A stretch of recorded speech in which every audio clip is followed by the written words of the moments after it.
Academy of Art Urban Nights update is next. Coming up, a BART supervisor dubbed a hero when he springs into action, saving a man's life on the tracks.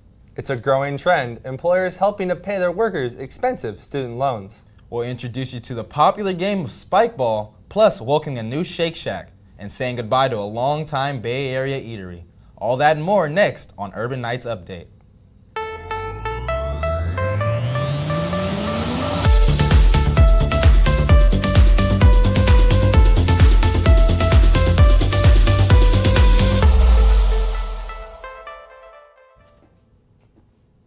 Hi, and thanks for joining Academy of Art University Urban Nights Update. Justin Summers is sitting in with me. I'm Galen Manhard, and here's what's happening. A scary moment at an Oakland BART station, and a BART supervisor who jumped into action is hailed as a hero. The man fell into the tracks Sunday as a train was quickly approaching. Transportation supervisor John O'Connor quickly pulled the man up, out of danger, just seconds before the train would have hit him. The video, shot by a passenger waiting for the train, has gone viral over social media. The man was taken for medical evaluation. Thankfully, he's okay. O'Connor, a 20-year BART employee, says life is precious and he was glad to help. More than 180,000 residents who had to evacuate their homes for the Kincade fire are now back in their homes in Sonoma County. That's about a third of the county population. The fire was so massive, you could even see it from space. NASA astronaut Andrew Morgan tweeted a picture of it from the International Space Station. The fire, which destroyed more than 370 buildings, is expected to be contained by the end of the week. Because of more favorable weather conditions, PG&E says has no planned power shutoffs for the next week. It canceled international power outages in Alameda, Contra Costa, Santa Clara, Santa Cruz, and San Mateo counties. The utility had to shut off electricity to almost 1 million customers to avoid sparking a wildfire in high wind and dry conditions. Student loans are getting out of hand. The total student loan debt is over $1.5 trillion, but an increasing number of employers are stepping in to help. The Society for Humane Resource Management says 8% of employers have offered some form of student loan assistance to their employees. This not only helps workers with their financial situation, but also boosts company morale. The College Board reports 6 in 10 people had an average $28,000 debt for a bachelor's degree. While some companies are not helping with student loans, many companies are still not entirely on board with their employees having visible tattoos. Having tattoos myself, I took a personal interest in this and decided to investigate further. Many companies may seem to have a relaxed stance on tattoos, but then still make employees cover them up. These policies on paper make companies seem like they are with the times, but in reality, they are trying to hide the fact that their employees have tattoos. Danny Sherman is an assistant athletic director here at Academy of Art who has multiple tattoos and explains if she feels the stigma. I definitely do. I definitely think that it's something that kind of hinders a lot of people's growth in life, even though it shouldn't. A lot of my first jobs required tattoos to be covered if you had them. But now that I've been at my current place of employment for a couple years, I feel more comfortable leaving them uncovered, and no one seems to mind. I think I am. I think I put a lot of thought into whatever my next tattoo is going to be, trying to make sure that I placed it strategically, so that, you know, it won't affect maybe a future job where there's a more strict tattoo rule. I hope so. I think that as long as, you know, a tattoo isn't like offensive or vulgar, it should be allowed in the workplace. While it may seem like some companies still have a more conservative view on tattoos, especially visible ones, some people feel like there's no longer a stigma. Mostly I never cover them unless I'm going to like a job interview or I'm working a job that doesn't allow tattoos to be seen. But the last few jobs I've worked at, it seems that it gets more accepted for sure, so I didn't have to cover them up. And so more people are getting them. I honestly see more people with at least maybe one little one rather than nothing. I'm not hesitant on getting more tattoos. I mean, I'd never get them like on my neck or anything like that. Tattoos are becoming more and more popular every year, yet companies still seem to have a stigma surrounding their employees getting them. In San Francisco, Galen Manhard for Urban Nights Update. It seems that companies still have a long way to go before being completely on board with tattoos, but they seem to be heading in the right direction. School bus drivers in San Francisco are opposing a new contract proposal they say will compromise student safety. The city's school district is trying to save money by changing its bus contracts to use smaller vans for short trips, like driving teenagers to internships. But school bus drivers protest the change. They say the vans will be driven by non-union drivers with lower certification and safety standards. The school district countered that student safety is its first priority and final decision has not been made. With more people using Uber and Lyft, some airports have enacted bans on where people can be picked up and dropped off. For example, no more curbside service at SFO's terminals. Instead, transportation companies now have to go to its domestic hourly parking garage. What about San Jose and Oakland international airports? They say they are not planning to put in similar bans on curbside services. Usually it's just a traffic jam that holds you back on the Bay Bridge, but last week there was another reason. A tourist from the East Coast thought it was a good idea to drive a scooter, which can only go 20 miles per hour, on one of the longest bridges in the country. And no, he was not intoxicated or anything. He just didn't know if it's allowed. According to KPIX Channel 5, the California Highway Patrol stopped him on Treasure Island. He got a citation, then they let him continue his ride to Oakland on the bridge's bike path. Most people like cookie dough, but not with rubber pieces. Nestle is recalling some of its ready-to-bake refrigerated products because it found rubber pieces inside. The Simply Delicious Toll House refrigerated dough in question has batch codes beginning with 9189 through codes beginning with 9295. Nestle says it's taking care of the problem, but if you have any of the recalled product, best thing to do is throw it away. And you can contact the Nestle Consumer Services and get your money back. Attention to all burger lovers. In-N-Out is not the only go-to fast food location in San Francisco anymore. Shake Shack is coming to town.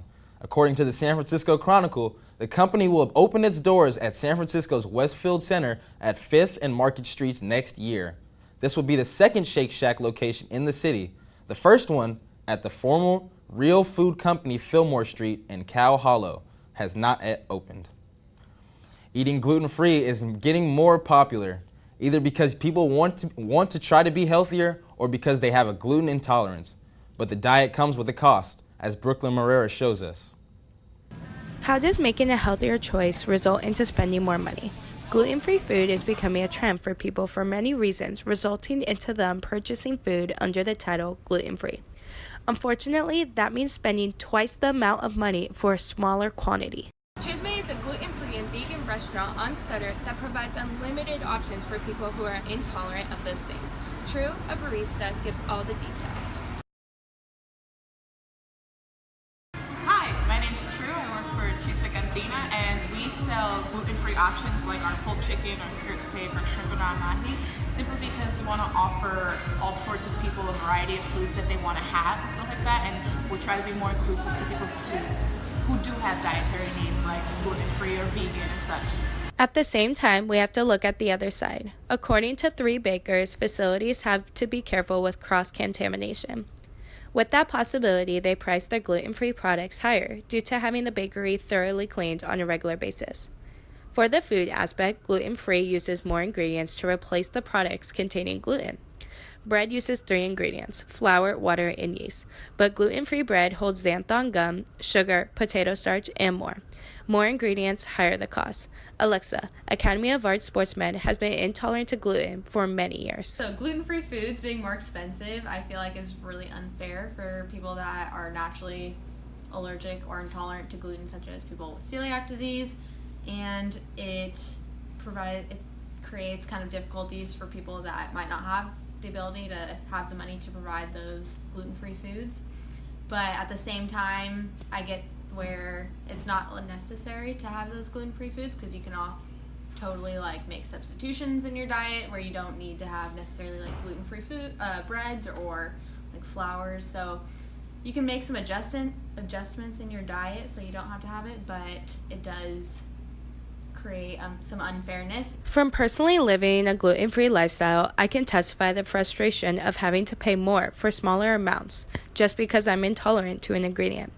Although there is another side, facilities should find a way to provide the same amount. I'm Brooke Mara for your Urban Nights Update. According to reports and data, the worldwide market of gluten-free products is expected to jump from almost $4.5 billion last year to nearly $8 billion by the year 2026. 'Tis the season, crab season that is.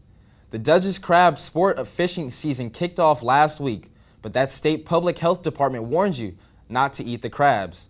Viscera or guts due to high levels of demonic acid found in them. Meanwhile, the commercial crabbing season looks like it will be delayed from November 15th to November 23rd. The state fish and game department says that because of the danger to wildlife, in particular whales, getting tangled in fishing gear. San Francisco is saying goodbye to one of its favorite eateries. Chow, a longtime Bay Area comfort food and family-style restaurant, has filed for bankruptcy. The original restaurant on Church Street that opened back in 1997 closed in March. Its Danville and Oakland restaurants closed last year. The last one in La Fiesta Square was bought out. It's now called Tutu's Food and Drink, but it's kept most of the Chow decor and menu. A popular conference returns to San Francisco next month, the Global Growth Marketing Conference, the largest conference of its kind in Silicon Valley, will be back for a 5th year. It's all about growing your business. Whether you're a startup or a large company, it's set for December 10th and 11th at the Fairmont Hotel. Halloween is over. Your jack-o'-lanterns have probably seen better days, and you might be wondering what to do with them next.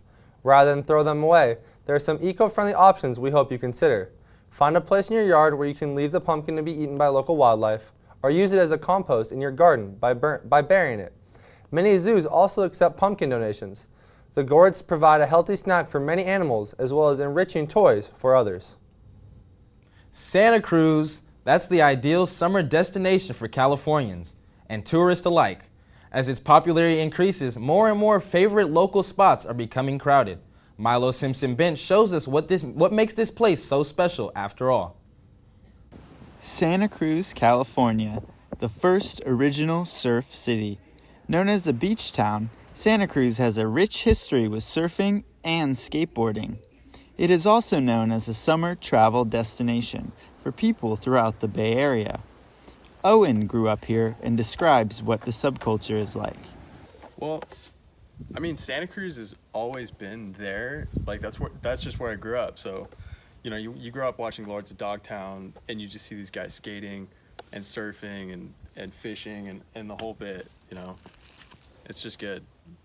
On any given day, the coastal sidewalks are littered with surfers and spectators with their eyes set on the water. Known as the surfing capital of the West Coast, Santa Cruz has many monuments and museums dedicated to the sport. The Surfing Museum sits on the tip of Westcliff at the head of Steamers Lane, which is one of the 11 world-class surf breaks in Santa Cruz. It houses a rich museum and photo gallery all about the beginning of surfing in Santa Cruz. The popularity of this beach town as a travel destination has grown in recent years, and local residents have had to search for new, hidden spots to get some relaxation. In Santa Cruz, California, busy beaches are a part of summer life, and while it does bother some people, other residents don't mind it so much. This is what Stefan had to say. I think what makes Santa Cruz special is that it has some of the most beautiful beaches in Northern California, and it's a great spot for surfing, and it's beautiful scenery. It's just a great town.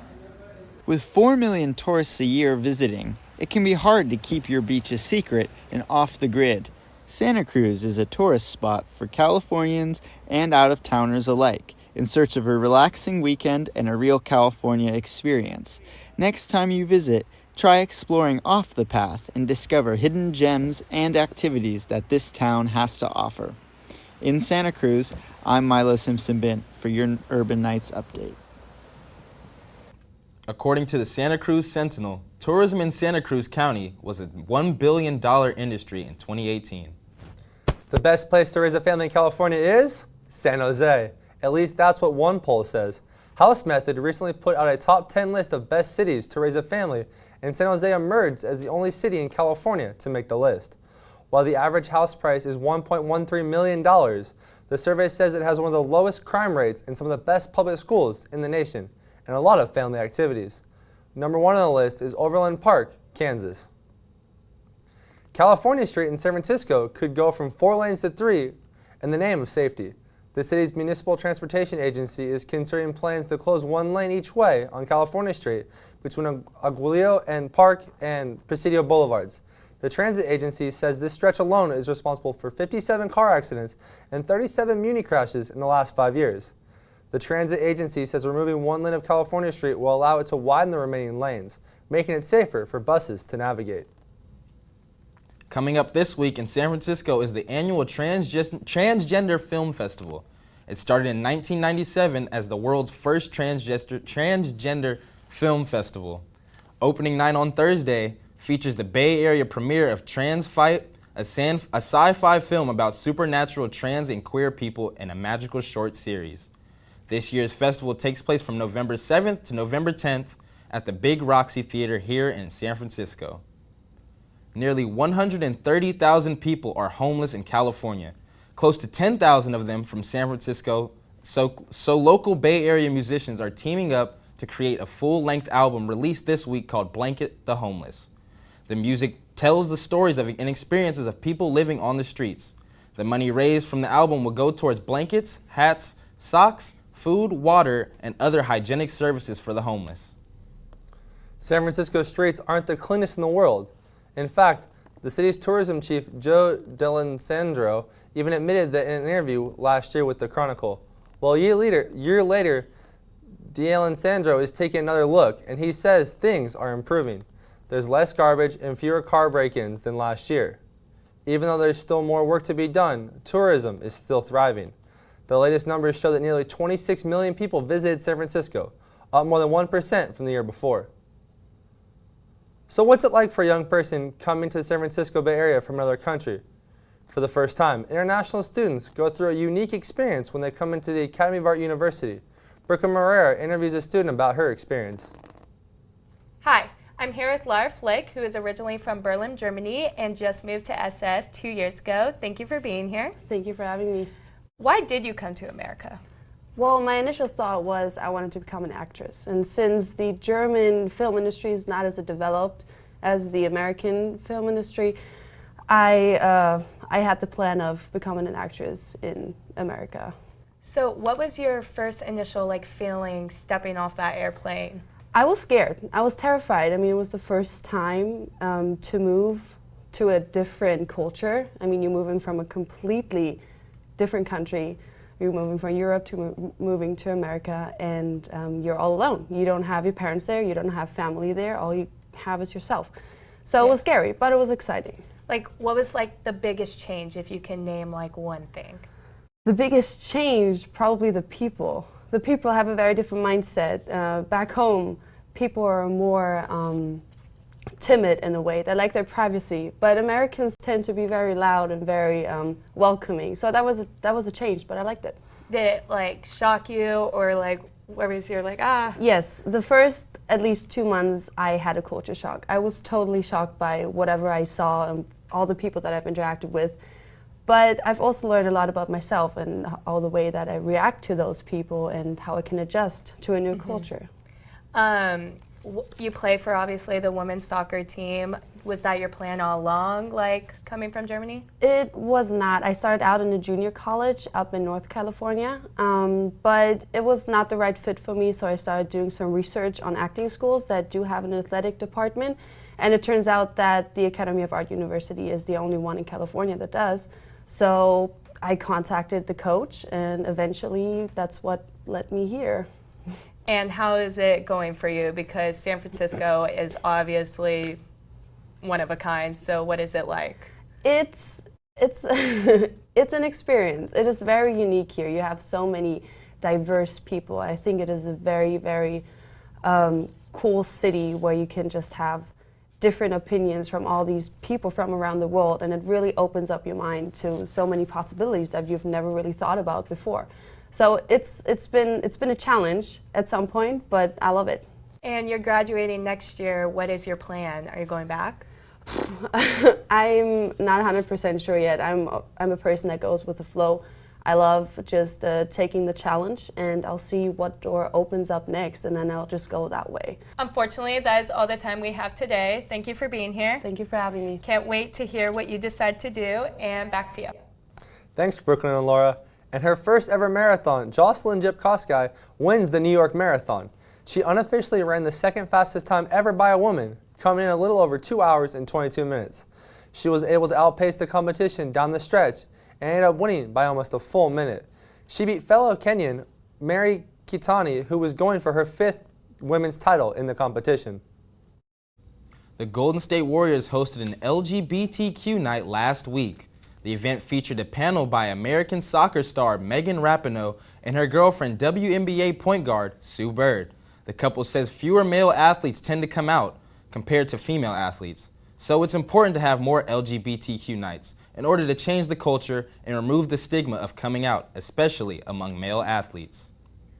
Many Urban Knights athletics teams are having great seasons, and if not, they're fighting hard to get there. But let's hear more details from our very own Picabo Reinhold. Hello and welcome to the sports update you've all been waiting for. The RTS women's volleyball team is having a great season so far. They are on a winning streak right now and got their 4th win in a row, which makes them now the best team of all northern teams in the conference. Head coach Ellen McCurry knows exactly what makes this team so successful. Well, we really feel like our middles are probably some of the best middles in the conference, and if we're passing on, we can set them just about any time from anywhere in any position, and it gives us a lot of opportunities to open things up for other hitters like Sadie and Ashley Amati and even Selena today. I mean, the way that our middles control a game, they have to worry about them so much that it opens up so much for other players, and we've been working on that a lot. The strong middles are one reason for their success this year, but outside hitter Selena Davidson knows another reason that makes a difference. Definitely scouting this year has helped. Our assistant coach is really big on video, so being able to look at what they're offering and prepare for that specifically each team is a great help to the team. Another team that's having a great season so far is our women's soccer team. After 2 ties against Point Loma and Holy Names, they got their win against Dominican on Halloween. It is their first overtime win in the last 2 years and therefore something really special. Our own Brooklyn Moreira made the all-decisive assist to forward Anissa Wilson. Come on, who's taking Roch's, guys? Come on. Yeah! Basically, I got a ball from, I think, Sid, and she just played me through, and at that moment I was like, this is it. I'm just going to dribble down line, which we've been doing in practice probably the past, months. Yeah. And I was like, Chris. And I was like, do it. So I get in, I saw Nisi, and I was like, I'm playing it back to her, and she just finished it, and it was probably the best feeling ever. The men's soccer team is having a tougher season, but they are still light at the end of the tunnel.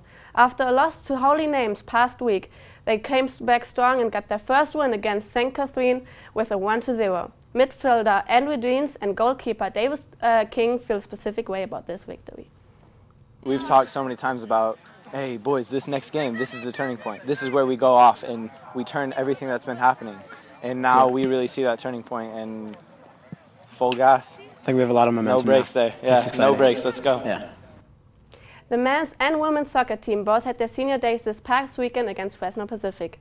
Fan buses helped other sports teams of the Academy of Art University to come out and support them. The men's team lost after a tough battle 0-3, but the women's team impressed their fans with a tremendous 5-0 victory. And that's it for today with your sports update. If you want to know more, download the Urban Knights Athletic app. See you next time, and back to you, Justin. Thanks, Kobe. Now, a heartwarming story about a girl who's considered a miracle. The Connecticut 10-year-old beat the odds and lived through a severe car accident more than a year ago. Doctors gave her a 5% chance of surviving. She regained her speech and does physical therapy. Her community held a fundraiser for her. Her dad says she's even an inspiration, who went from being clinically dead to almost being able to walk. Whether you're a 10-year-old or 110, a new game is sweeping the nation. Spikeball is quickly becoming a crowd favorite for all ages. Thomas Delgatillo shows us why. Spikeball. It's a game for 4. It requires hand-eye coordination, communication, agility, and the willingness to have fun. Spikeball is quickly becoming a game that many people of all ages play for pure enjoyment. This game is simple. Hit the ball off the trampoline-like net, and if the opposing team doesn't return the ball back within 3 hits, you get the point. First team to X amount of points wins. The simplicity of the game is making it great for people of all ages. Juan and George, tourists visiting from France, talks about their experience with the game. Loved it. Really loved it. It's a fun game. It's pretty good. I guess. I mean, we're good at jumping. We enjoyed missing the ball, so we have to jump. And yeah, I mean, you have to exercise all the parts of your body and the brain as well. So it's pretty good. Exciting. French people, it's exciting. I'm out here at Mission Dolores Park and we check out some people playing spikeball and talk to them how they feel about the game. Dom, a college athlete, explains his connection with the game. I play spikeball with my friends. I think it's good. We play baseball and it's good to keep us moving around, agile, and yeah, I think the game's fun. Selena, a collegiate volleyball player, talks about how she got into the game of spikeball. I've been playing spikeball for about a year now, and I got into it because I found it on ESPN, and I just started watching, and I'm really interested in the sport, and hopefully one day I'll be there too. The game has gained so much popularity, there are even leagues now that people can play in. These leagues can be seen on ESPN.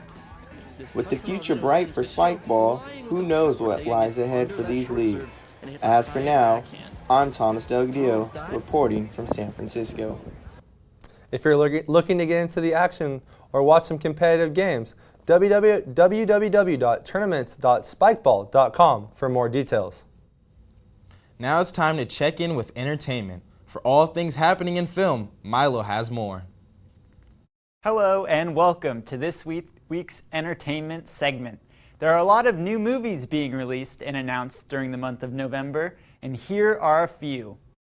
Set in 1966, Ford v Ferrari is a true story of American car designer Carroll Shelby and British racing driver Ken Miles. Together, they battle corporate influence, the laws of physics, and each other to rebuild the ultimate race car. They take on the team of racing juggernaut Enzo Ferrari at the 24 Hours of Le Mans race in France to see who can build the fastest car. How long have we known each other, Ken? I ever break a promise to you? I will put you in the driver's seat at Le Mans. You just shut your mouth and let me do my thing. All right. Come here. Morning, Shelby. Morning, Molly. I'm yours. The film will be out November 15th. Now, that is not the only movie based on true events coming out this month. Midway, starring Dennis Quaid and Patrick Wilson, tells the story of the Battle of Midway, a clash between the American fleet and Japanese Imperial Navy. This film illustrates a crucial turning point in the Pacific Theater during World War II. Here is Dennis Quaid with what to expect. I think audiences are going to be really entertained, number one.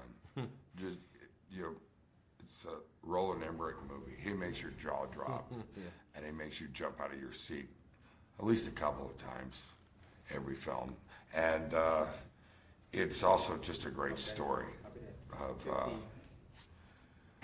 humans in warfare, and it's a historical on many levels. It's definitely not a classroom, although you will learn a lot. Midway hits theaters on November 8th. Shia LaBeouf has written a new screenplay based on his own personal life and experiences called Honey Boy. The film brings to life a child's rocky upbringing in early adult years, from rising stardom to crash landing in rehab. LaBeouf will also star in the film as well. He takes on the versatile role of playing a version of his own father, an ex-rodeo clown and felon.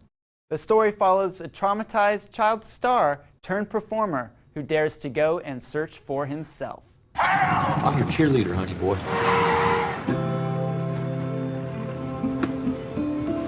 I don't need to talk about my dad. Good take, good take. You did it, you did it. Good job, everybody. My dad's not the reason I drink. He's the reason I work. I was getting him. Come here, come here. Child labor laws!